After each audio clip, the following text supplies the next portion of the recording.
with you with melatonin, video 2. When you watch this movie on YouTube, I want you to really pay attention to this whole movie. And I mean, there's a lot of fascinating things in this film. Melatonin but is a hormone. I'm sorry, folks. Hold on, I got to go back a little bit here. It's made in the pineal Here is the video. This is on melatonin. And it's got a very powerful antioxidant status. And so sensitive to her magnetic fields, would naturally have a reaction to man-made microwaves. But for years, the telecoms industry have defended their actions by asking the same question. As it turns out, they've been asking the wrong question. The answer is melatonin.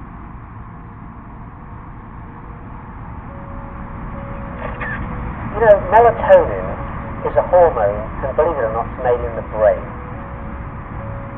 It's made in the pineal gland of the brain, and it's got a very powerful antioxidant status compared with vitamins. For example, melatonin is 5 times as powerful as vitamin C, and twice as powerful as vitamin E. And it secretes only at night, and it's at night that we need it, because that's when we go to sleep and when our brain repairs the cells of our body. And that's when melatonin comes out to do its work.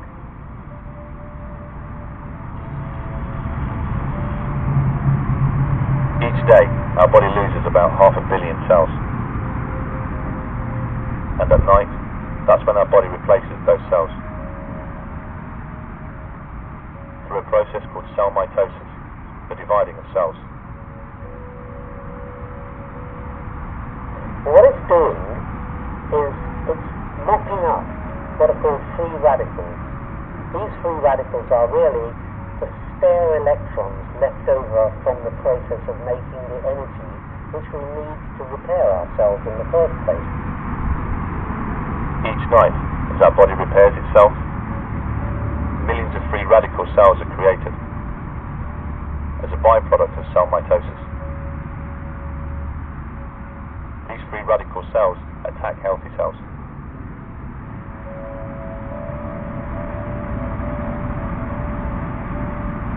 It is universally agreed that the free radical cell is the main causal factor in most cancer. Our body's main defense against these free radicals is its most powerful antioxidant, melatonin. It passes into the bloodstream, and its job is to act as a natural antioxidant, a natural anti-cancer agent. Melatonin is a very, very powerful anti-cancer agent. What it does is it acts as what's called an oncostatic agent, that is, it protects you against cancer. It controls the sleep-wake cycle, so that you get a good night's sleep when you've got proper melatonin. It's an anti-aging molecule. In other words, by mopping up those free radicals, it leaves your skin and complexion looking younger.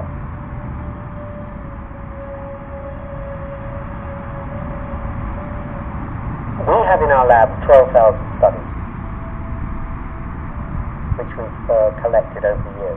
And that is more studies than have ever been published on paracetamol, which is the most common headache reliever. There's more scientific interest in melatonin than there is in paracetamol. What are the consequences of having a reduced amount of melatonin? Well, if you have a reduced amount of melatonin, what happens then is that your immune system starts to be less competent. Start, you tend to get sleep disturbance, you can't get off to sleep, or if you do, you wake up and can't get back to sleep. And remember, folks, you're already in fight or flight. You can have heart complications because melatonin protects your heart as well.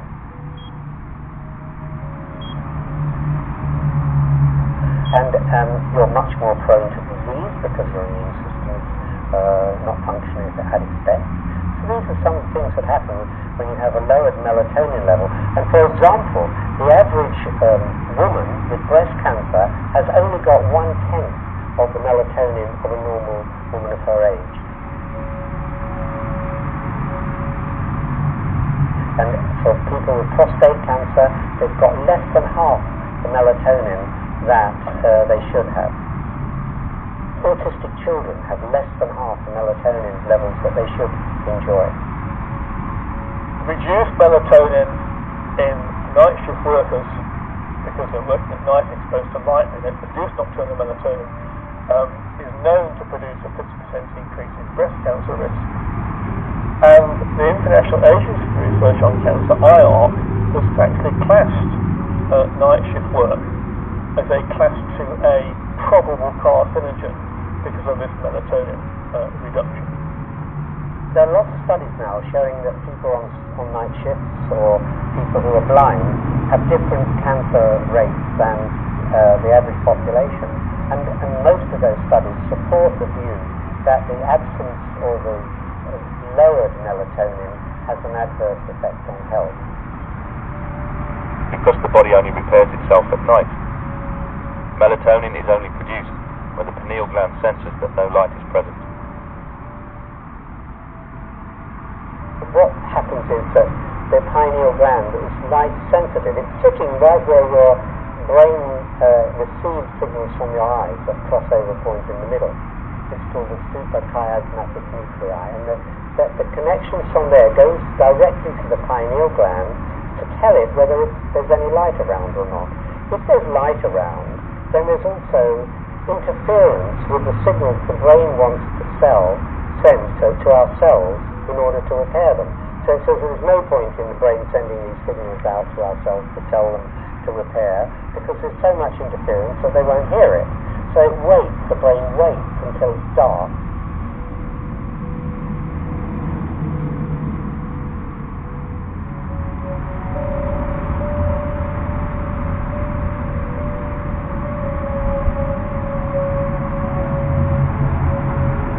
What kind of research has shown that there's an effect on melatonin production from electric fields, magnetic fields, radio waves?